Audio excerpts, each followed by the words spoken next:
인적 드문 산자락에 그 사람의 일터가 있습니다.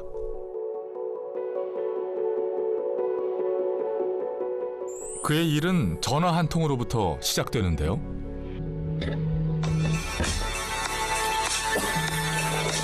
모르는 딱 전화가 왔을 때 딱 생각이 들죠. 아, 이분은 또 어떻게 돌아가셨을까? 아니면 또 어디서 돌아가셨을까? 네, 여보세요? 사람이 돌아가신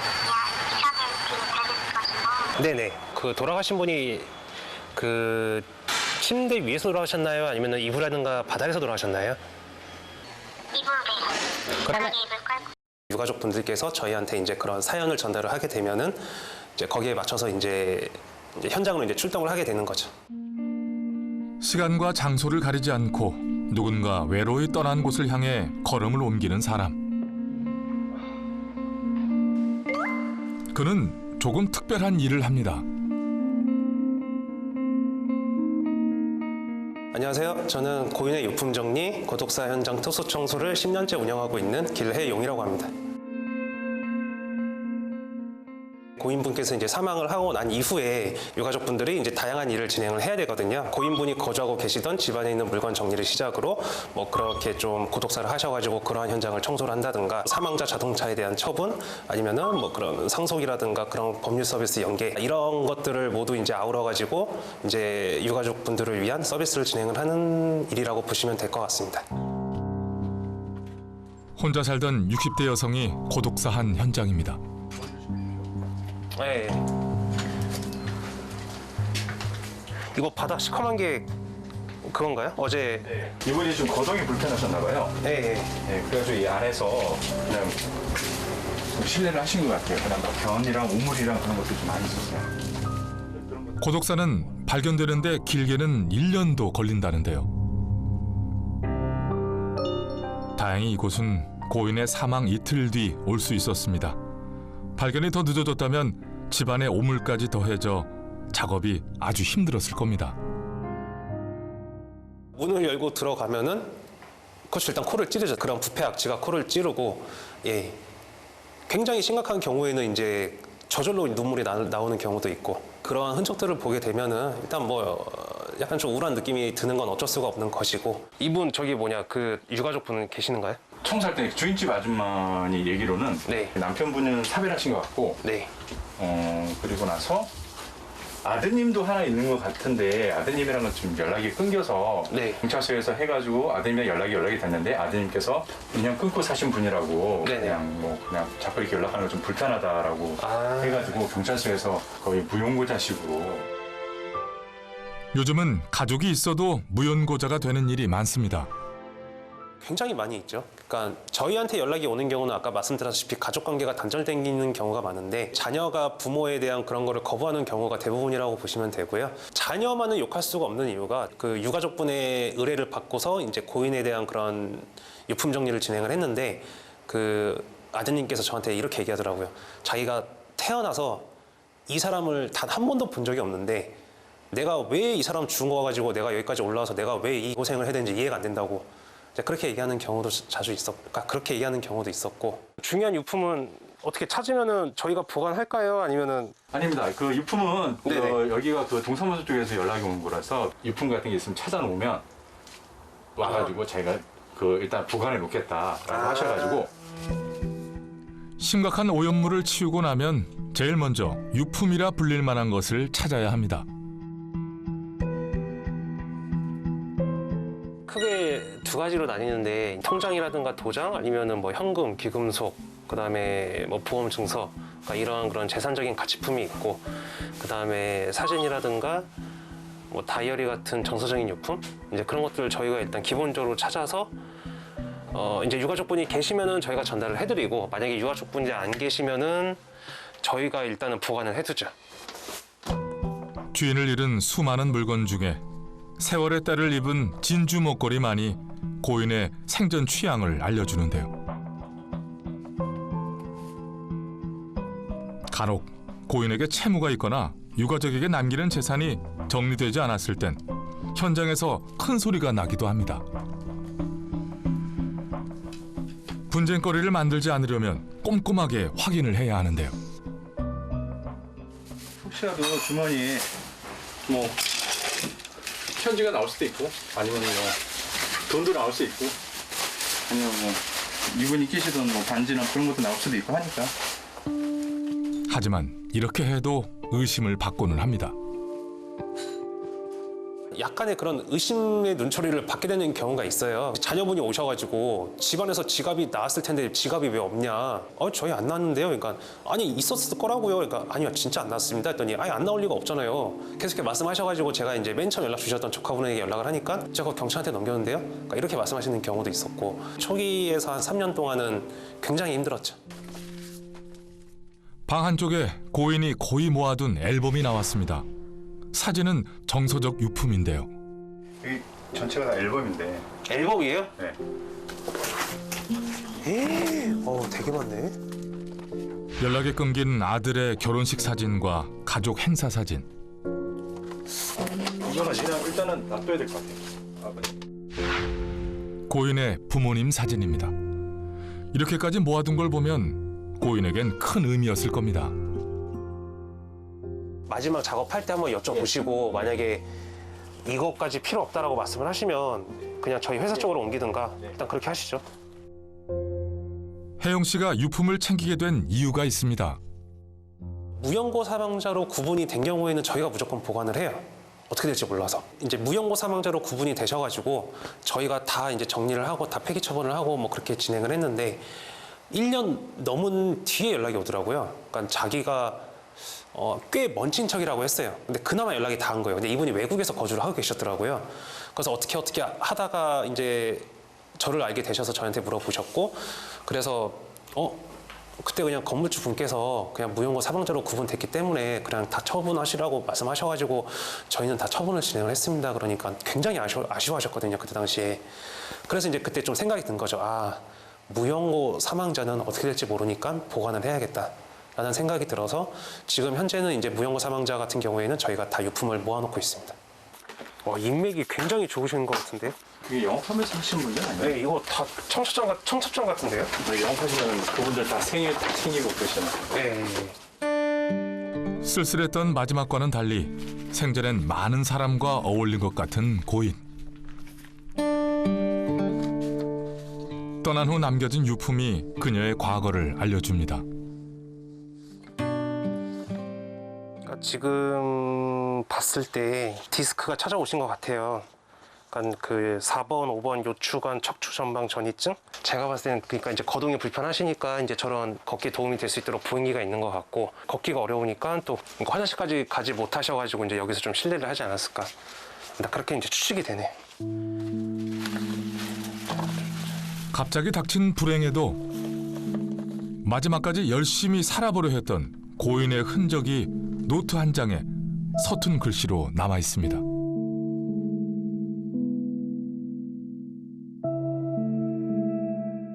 일도 잘 다니고 그랬는데 어떻게 아파가지고 걸음을 제대로 못 걷고 하니까 문을 좀 열어봐야 그래.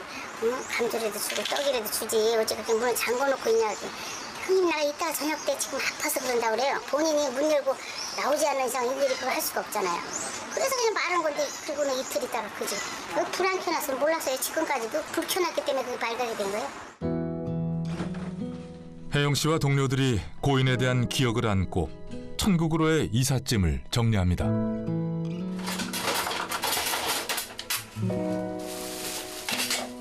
허무해요. 인생이 되는 게. 저희들 뭐 이런 걸로 먹고 살긴 하지만은 잘 사셨으면 하는 바람이 사실 저희들도 있는 게. 이 일을 해오며 기억에 남는 유품이 있습니다.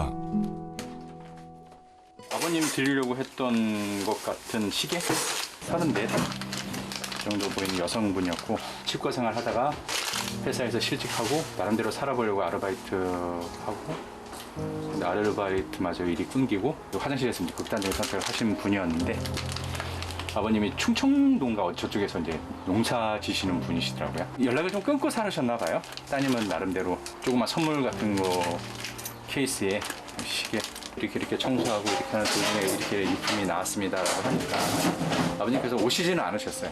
그냥 한동안 전화기 너머로 말이 없으시다가 그냥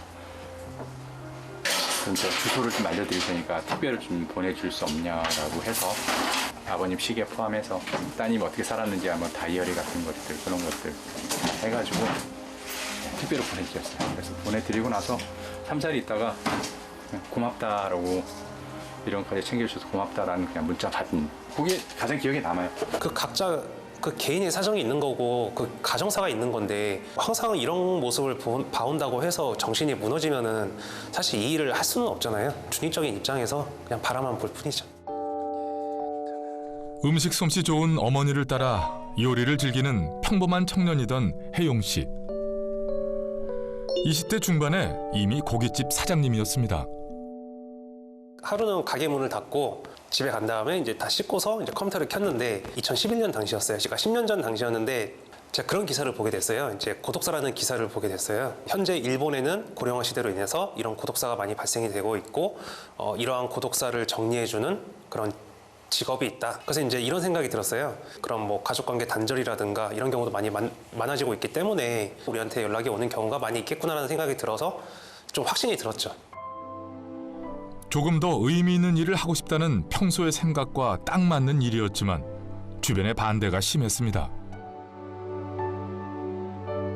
친척분들이 굉장히 뭐라 하긴 했어요. 그래서 막 사업 접어라, 일을 때려쳐라, 뭐 아니면은 하지 말아라, 그냥 기존에 하던 장사나 계속 해라. 왜 굳이 그런 일을 하려고 하냐?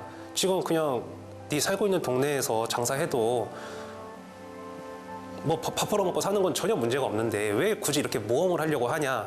그래서 제가 좀 그때 화가 나가지고 거의 한 5년 동안은 아무도 안 만났어요. 그러니까 그 뭐라 하는 거에 듣기 싫어가지고 네. 뭐 그런 뭐 친척 모임이라든가 무슨 일이 있을 때 한 번도 안 갔죠. 혜영 씨도 가족 관계를 단절해 본 경험이 있기에 무연고자의 상황을 잘 이해하고 있습니다.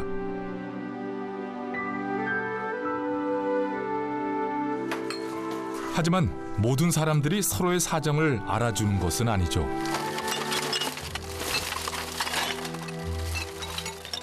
저희가 아무리 그런 오염물들을 다 포장을 하고 한더라도 이거를 차량 안에 이제 트럭에 싣게 되면 냄새가 날 수밖에 없거든요. 그러면 이제 냄새 나니까 차를 저쪽으로 옮겨라, 차를 딴 데로 빼라, 주차하지 말아라, 좀 난동 부리시는 경우도 있고. 실질적으로 그래가지고 주차 문제 때문에 바로 그냥 멱살을 잡고 제 얼굴에다가 이제 주먹을 날리시더라고요. 그러니까 제가 이제 보통 우스갯소리로 하는 얘기긴 하는데 일이 많이 힘드시겠네요라고 말씀을 하시면은 저는 3D에서 이제 플러스 D를 하나 더해서 4D 업종이다. 짐을 다 빼놓아도 작업은 아직 끝나지 않았습니다.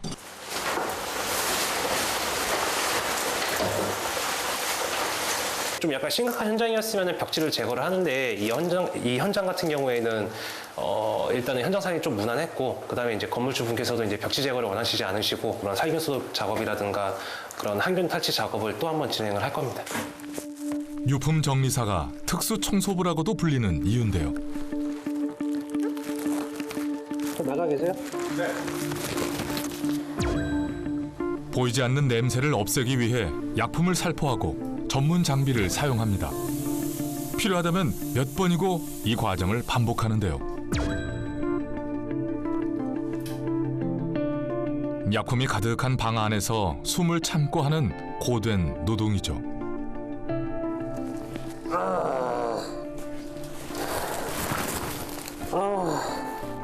그렇게 해도 죽음이 남긴 흔적은 쉬 사라지지 않습니다. 그런 경우가 있어요. 그러니까 저는 할 만큼 했다라고 생각이 드는데 그러니까 냄새 그런 부패 악취가 없어지지 않는 현장이 있거든요. 제가 AS를 한 7번을 간 적이 있는데 그 현장 같은 경우는 경상남도 김해시였거든요. 그 현장 같은 경우는 제가 경상도 내려갈 때마다 계속 그 현장을 들렸어요. 네, 그래서 그것도 한 1년 넘게 걸린 것 같고 고인분의 흔적을 정리한 현장인데 여기가 또 제대로 마무리가 되지 않으면은 그런 유가족분들 입장에서는 고인분에 대해서 좀 미안한 감정이 들 것이고 그다음에 이제 그런 비용에 대한 그런 피해도 발생이 되니까 그래서 일단 다른 건 몰라도 일단 나한테 들어오는 일은 좀 제대로 마무리를 짓자 뭐 그런 생각이 들더라고요. 이날은 다른 현장에서 무연고 사망자로 분류된 이의 유품이 들어왔는데요. 나와 쏘. 지방에 있는 유가족이 유품 인수를 거부했습니다. 이거 오늘 현장에서 나온 거예요? 아, 오케이. 유품은 단촐합니다. 옷가지와 일기장, 메모 몇 장이 전부인데요. 아무래도 고인은 젊은 청년 같습니다. 나랑 나이가 똑같은데? 고인은 38배 남자입니다. 지금 딱 우울증 같은데? 이거는 다 약, 진단서, 영수증. 뭐야? 노숙 1일차래. 지금 몸 상태와 재정 파산 상태에선 복권만이 나에게 기회를 줄 뿐인 상황. 전쟁태가 아니고 천재지변은 아니지만 그래도 힘들고 절망적이다. 어지간한 일엔 담담한 혜용 씨도 크게 흔들린 적이 있습니다. 저한테 연락을 하셨던 분이 그 보육원의 원장님이셨어요. 이 청년이 퇴소하고 나서 그 해 2월 달에 극단적인 선택을 했고 바로 그 다음에 이제 시간이 지나서 6개월 뒤에 발견이 된 거였죠. 가장 어린 고인이었어요, 이분이. 아, 내가 퇴소를 하면은 이제 인생이 끝이구나. 자기는 이제 사회에 진출해봐야 어떻게 살아갈 방법이 없기 때문에 이러한 선택을 하지 않았나. 뭐 좀 더 참아보고 뭐 자기가 좀 하고 싶었던 것을 했으면은 적어도 이러한 선택은 하지 않았을까. 자신도 어두운 청춘의 터널을 거쳐왔기에 더 안타까웠습니다.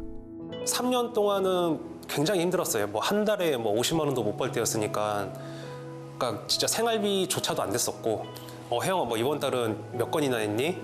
한 건이요. 얼마나 벌었니? 20만 원이요. 접는 게 어떨까? 뭐 이렇게 말씀하셨죠. 그래서 아니요, 저는 이거 안 접어요. 이거 왜 접습니까? 이거는 분명히 우리나라에서 필요한 직업이 될 것인데 접을 수 없습니다. 이렇게 얘기했죠. 휴양지의 넓은 야외 주차장. 의뢰인의 요청으로 아침 일찍 혜용 씨가 이곳을 찾았습니다. 또 50대 남성이 이곳에서 사망한 후 일주일이 지나서야 신고를 받고 출동한 경찰에게 발견됐습니다.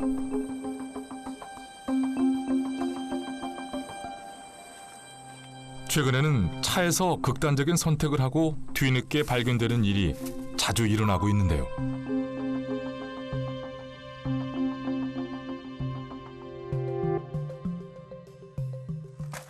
장례를 치르며 경황이 없는 고인의 아내가 밤늦게 혜용 씨에게 연락해 정리를 요청한 겁니다. 아무래도 이건 이제 따님 사진인 것 같은데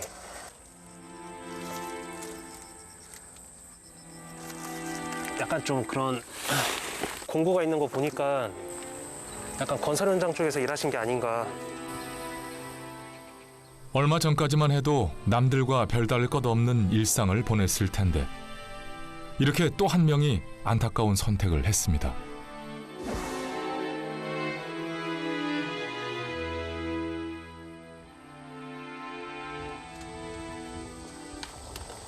저희 지금 그 구더기가 좀 많이 있어서 이대로 차를 움직이면 다른 데에도 구더기가 들어가거나 추가 오염이 발생할 수 있습니다. 현장에서 조치를 취하고 견인차를 불러야 합니다. 일단 어찌 됐는데? 차가 일반적인 상황일 때 폐차를 받아주는 거지 이렇게 시신이 부패가 돼서 그런 오염물들이 흘러내리는 상황이면은 폐차장에서 받아주질 않거든요. 혜용 씨가 처음부터 자동차 유품 정리를 한 건 아니었습니다. 청소는 물론이고 할부나 상속 문제가 얽혀 있어 자동차 처분을 어려워하는 유가족을 돕다가 자연스럽게 지금에 이르게 된 거죠.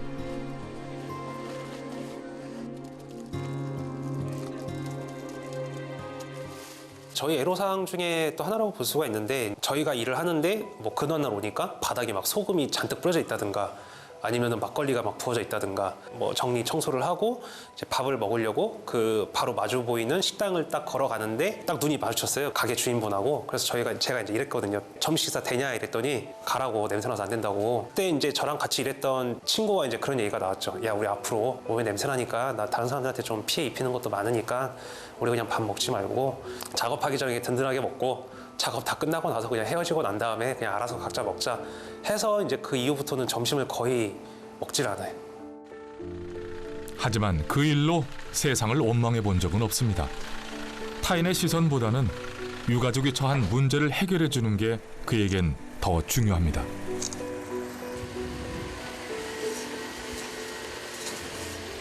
죽음을 막을 수는 없잖아요. 그러니까 결국은 이제 유가족분들은 저희한테 연락을 할 수밖에 없는데 이제 의뢰인이 이제 현장을 봤을 때 이제 만족을 하겠구나라는 생각이 들었을 때 사실 뭐 기분이 좋은 거는 당연하죠. 예. 가 아니면 내일 해? 그래도 일단 와주면 좋지. 지금 할 게 너무 많아서 일단 할 거는 좀 후딱후딱 끝내는 게 좋거든요. 알았어. 오케이, 알았어요. 그럼 좀 이따 봅시다. 네. 작업을 할 때 사람이 필요할 때가 있거든요. 그때 이제 저희 어머니가 오셔서 도와주시죠. 윗부분 있지, 윗부분. 안에 들어가서는 내가 닦을 테니까 그거 닦아줘요. 혜영 씨는 3년 전 유품 정리 작업을 하다 다리 근육을 다쳤는데요. 그래서 종종 어머니가 도와주러 오신다는군요. 이쪽에 스팀이 쏘면은 오염물이 안 나오면은 이제 괜찮은 거고. 엊그제 쏠 때 나 있었잖아. 네. 그때 괜찮았어. 한 번 더 하면 더 깨끗해지겠지. 야.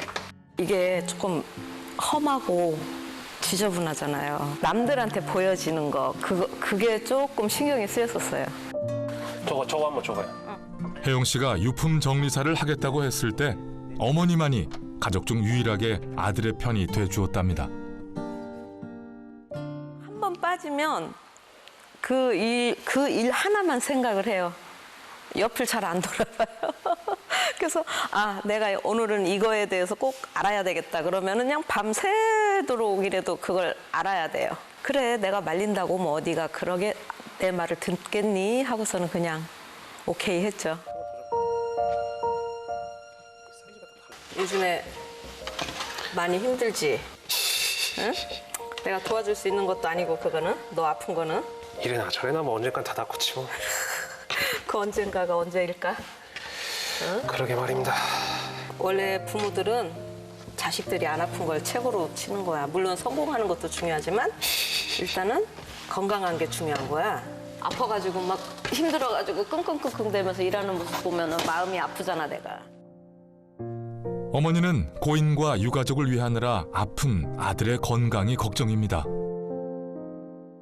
남들이 좀 불행하게 가신 거잖아요. 근데 그런 부분을 또 이렇게 끝 마무리를 깨끗이 잘 해준다는 그런 일을 하니까 지금은 그래도 그래, 그나마 괜찮구나.